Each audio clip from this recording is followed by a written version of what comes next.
Okay, welcome to OMD, providing you ideas for better living. Today we're going to be looking at the fourth commandment of success, which is my favorite, by the way, and it's start a goal or two or three.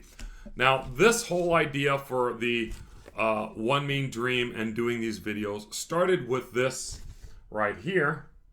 This is a poster that I made back in about 1998, 1999, about 22 years ago. And it was like I always wanted to, things I've always wanted to do. And I actually put pictures around them like this. A few years later, we had this movie called The Bucket List came out. So it's around that idea. And as you can see, I don't know if you can see in these little dark spots here, these are some of the major things that I accomplished by setting goals and having plans to reach them. So let's look at setting goals. Now, the first area is I explain the idea of writing, okay? Because our brains can forget. We have ideas. We're like, I'm going to do that. If we don't write it down, our minds will forget, but paper doesn't. Now, when you write a goal, it's like an investment in yourself. It provides a target to reach, and then it gives you a means to measure your progress. Remember, progress has little to do with speed and much to do with direction. And the next thing we're going to look at here is the idea of working through what's important. So as you write down these goals, it helps you work with what's important, provides an area of visualizing the things that need to be done. Not only do we see it on paper, but it can stir up our imagination to help you figure out what's important in your life. The next thing we're going to look at here, it's like a contract with yourself. Writing goals is like a written contract. It provides a way of transforming wishes into wants, can't into can, dreams into plans, and plans into reality. Now, by me doing this and then writing down my goals on a piece of paper and printing them every year, it's like a little contract I have with myself, okay? And it basically helps keep me on track and let me visualize my goals. Now, the next thing we're going to look at here is the idea of cause and effect. Now, writing the goal, what is this cause and effect? Well, it sees how the various areas of our life interact with each other. This in turn will help us work on our strengths even as we overcome our weaknesses. So the idea here is the cause and effect. And you start to see this when you write down goals, you try to accomplish them, and little things get in the way. Maybe you keep working on one over and over, but another one you get done right away. I'm really good at my financial goals and website goals, but some of those mental and spiritual goals, those are the areas I struggle. And I kind of see the cause and effect of my actions with what happens in my life. Okay? So our next point here, which we're going to look at, is reducing stress and freeing your mind. This is awesome. Now, with your goals and desires, you firmly establish them in writing. You can stop thinking about them and mulling over them and focus on providing solutions and goals and accomplishing them and even planning. Because once we have it down on paper, we can get off our mind, leave it there on the table, and then we can start thinking about our planning, which is actually the next commandment of success. But let's focus a little more on the idea of goal setting. Now, how do you do a successful goal? You may have heard of SMART, the acronym. I like Moat. It's a little easier. In other words, a good goal should be measurable, ownable, attainable, and targeted. As you can see, the moat that surrounds the castle here, it kind of protects the castle. Of course, in the olden days, it was a very good protection. Maybe not today. But if we can build a moat or a protection around our goals, it provides them safety. In other words, we can actually go out and reach them because they're safe for us to go out and pursue the means to do that. So let's look at the first one and look at the idea of M. Now, M is measurable. Now, this is a level that I used a lot in construction. You notice it has on the bottom over here, you notice it has the indicator of the marking for centimeters or feet, or whichever country you're in. The little bubble there is actually a level. So if you put it on a window jamb, which is up above a window, you can see which way the header is floating when you put in a window or a door. Things have to be square. If you ever shut your door and it hits the side of the edge, means that it probably got shimmed over. So you'd use a level to make sure everything's square and even. Now, measurable goals, if you can't measure it, you can't manage it. So writing a goal like, I don't know, say, I want to read more.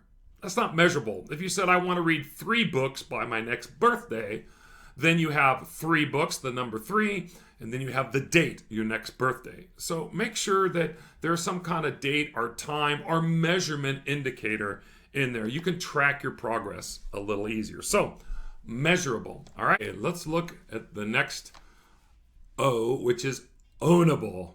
Now, a lot of people are like, who makes goals for other people? Well, pretty much everybody. You know, it's human nature. If we see something in somebody we don't like, right, and we see it in our wife, our children, our workers, we're like, you know, if only that guy would change, my life would be easier. If only my kids would pick up after themselves. Oh my gosh, and I just wish I could set this goal for them. In our brain, we do mull these things over. We try to set goals for other people. But remember, your goals should be ownable. And I like the idea of this weight set here because if you're doing weightlifting, which I enjoy, it's pretty much up to you. Now, we have a thing called a spotter, which means this baby is so heavy, if I didn't have a spotter to help me, I could get stuck, right? But typically, when you work out, it's you. You're doing the weights and you're doing the sit-ups and you're doing chest or arms, whatever area you're working on, it is you. You set the goal for yourself, not for the other people in the gym. So just remember that when you set a goal, make sure you're really dealing with yourself, that it's defined around you. Not that you're selfish, but that you can bring other people into a goal, but they really need be for you. Don't set goals for other people. And I tell people, if your goal is dependent on somebody else, then you're going to have to bring that person in. So if you have a financial goal and you're married, obviously you want to bring your wife in and maybe even your children. If you're bleeding money, yes, you would want to make it ownable for you, but you might have to bring other people in. But it's a good idea to make sure they're your goals. Okay. Attainable. This picture, I really loved. It was by a guy named Leon Fong. I found out that this Adobe stock.adobe.com. And I like it because there's a guy hanging on, and you see the little L over here. Where's the little L? The little L. When the L comes all the way down and the tension hits, baby, he's going over. So sometimes we set goals that are not attainable. Okay? And basically this means if you're going to set goals and you can't reach them and you don't have the ability to do these goals, a lot of times it's easy to get frustrated, right? If I said I want to make world peace, well, world peace is great, but it's dependent on everybody else. Remember, it's ownable. I should want world peace. I should want peace with my neighbor, right?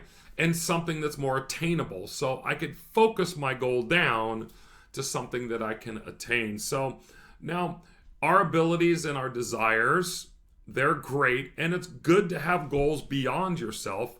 For example, on this, I always wanted to sheet I shared, which is talking about all my different goals I have. On here, it actually says, I want to become a professor at a university. In my brain, I said it at the age 50. I thought, when I'm old, this was back when I was in my 30s, I'm thinking when I'm old and I'm 50. Well, when I turned 50, on my 50th birthday, I became a university professor here in Korea. So usually goals need to be attainable, something that you can reach, okay? But it's always good to set at least 1 or 2 every year that's beyond yourself. Okay? And that's the idea of attainable. Now, targeted is the idea of specific. Now, the more specific you are, the easier it is to reach the goal. And think of the idea of a target like this bullseye here. Now, when I play and others play, depending on what game, if you're just going by points, the little middle bullseye is 50, the little green part is 35. And the good thing about the dartboard is that even if you miss the bullseye, the surrounding areas are still worth points. And think of goals kind of like that. The more targeted you are, okay, the easier it is to reach the goal, right? So saying something like, I want to lose weight, which I hear a lot from my students when we're talking about goal setting, or I want to make more money, or, I don't know, I want to find a girlfriend. Yeah, that sounds great, more money to get better grades, but what is better? What is more? It's amazing how many people are not specific when they're doing their goals. So it'd be better to say something like, my goal is I will lose 5 pounds by this Christmas, right? Or my goal is to join a gym so that I can do an hour of cardio a day, 5 days a week, or whatever it is, to be more specific, because they're targeted, right? So you want to make sure they're very targeted, okay? And very specific. The more specific, the better, okay? Looking for a house? You could say, I want a 5-bedroom house with, 5 bedrooms and 2 baths, and I want it on 5 acres of land. You can dream big and set a target. So when you go out house looking, right, you kind of know what you're looking for. Makes it a little easier if you try to narrow down your goals. So when I set all my little goals here, I try to make them very specific, okay? So the next thing we're looking at is, where did I get this paper and where do I get these ideas? Well, if you go to onemeandream.com, you notice up here I have the goal setting tool sheet. I have the better goal setting guide. Over here on this side, I have like financial tools and health tools and travel. And what these are is they're downloadable, usually a PDF or a Word or an Excel file or folder I put together that helps you reach a goal. So let's look at our next one here. Now, this yearly goal sheet I have a sheet where I make my goals every year, comes from this idea here. And if you download this, I have some instructions up here. Basically, you set your goal on this side and what you need to accomplish it on this side. So this is kind of like the planning side, and this is my goal side. And you notice I break them down into like financial and family and health, mental goals, spiritual goals, occupation, travel. And for myself, I change them. Sometimes I add columns, sometimes I take away columns. But what this does is this helps you every year to set a list of goals that you could reach. Now, this year in 2021, it says that I have 52 goals. Yes, 52. That's like one a week, okay? Some of them are big, some of them are small. But I like to write them down and work on them as the days go by. Now, the other one, which is tools for better goal setting, looks like this. Now, in here, we have the area of financial goals, and there's investing goals. Now, investing is where your money makes money. Financial goals is how your money that you make, how you're going to spend it. And over here, of course, you could write down some goals. Over here, you can write your plans, and obviously these little columns can get larger as you type in. On this other side, I always give examples like set aside 10% of monthly income into a savings account, or spend 2 hours a night in May studying for the manager's advancement test, or list all expense items and research ways to lower each one by 5%. And what this does is it gives us some very specific tools you can use. And I have 16 different categories, and I explain ideas and examples for every one of those categories. So please go there and look that up. And I would like to close it with accomplishing goals. It always leads to success. Always. Why? Well, success is not defined by other people. If you watch our first video, success is defined when we reach the goals, we reach the objectives we set. That's what success is. if you never have any goals and you just kind of wander through life, it's hard to feel successful. It's hard to actually reach and accomplish these things. So remember, our goals and our planning helps us become successful in different areas. That's why I like to break down my life into little categories so I can work on different ones. It's more of a wholehearted or wholesome approach, and it helps me focus on areas every year. It just keeps me motivated, keeps me going, and actually is why I started this website. So thanks for watching. I'll see you for our next one, which is how to plan, which is the 5th commandment of success.